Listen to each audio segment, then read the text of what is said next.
We have the awards now for the first final on this last day, and that was the men's vault. Just getting ready, getting that podium set out. Not a red carpet, but a blue carpet.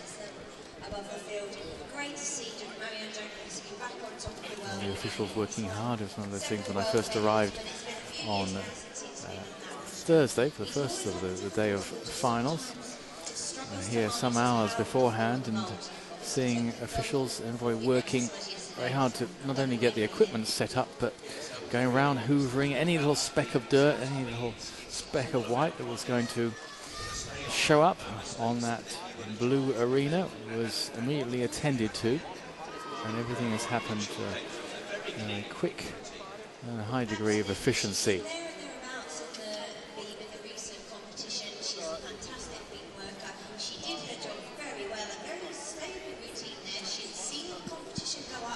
And looking around when we were seeing those sights of the judges, and Tracy, you were mentioning, or Nelly Kim, we saw her awarding medals yesterday. And is it pretty common for even the very top gymnasts when they retire to go into judging and other kinds of officiating?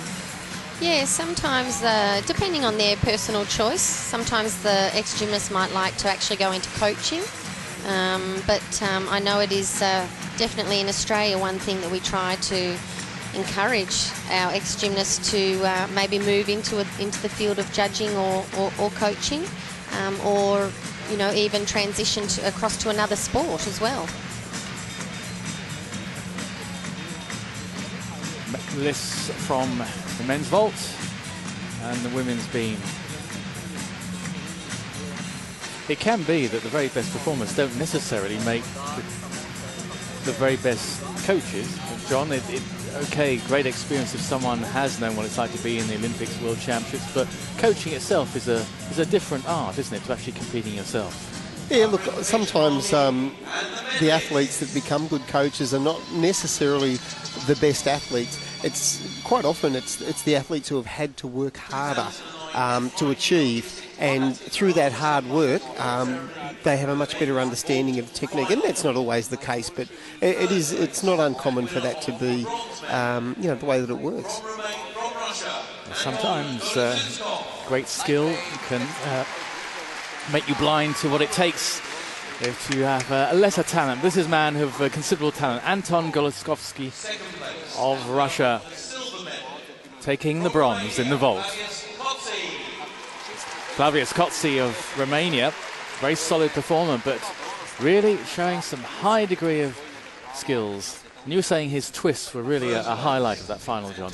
Yeah, very clean body line, good twister, and look, the whole final was of a very high standard today. The three medalists certainly stood out from the field, and it was a high quality vaulting final. Marian Dragulescu, the world champion for the second time in as many days. This time it was the vault.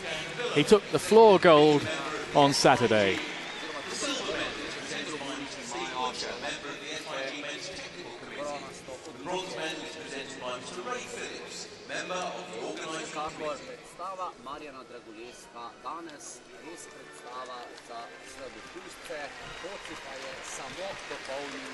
Dragulescu, yet another gold for him.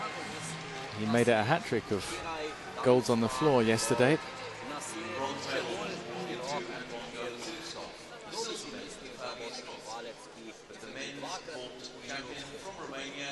Marian Dragulescu.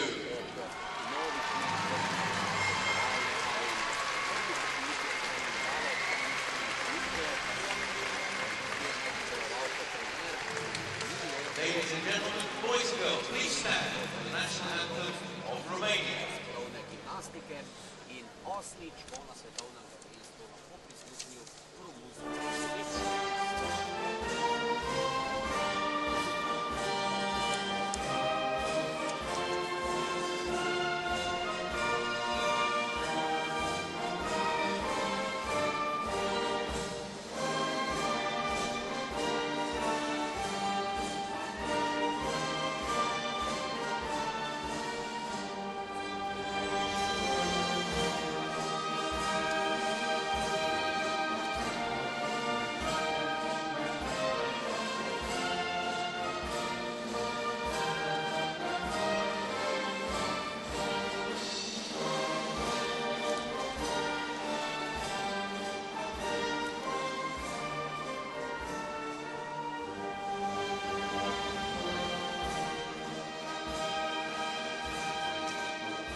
Gold and silver for Romania in the vault, led by Marian Dragulescu.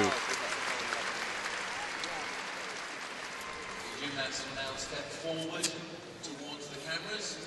We need to get a little bit closer, our medalists, so we can have some nice close-ups. And behind them, waiting, are the women medalists on the beam. That final just completed.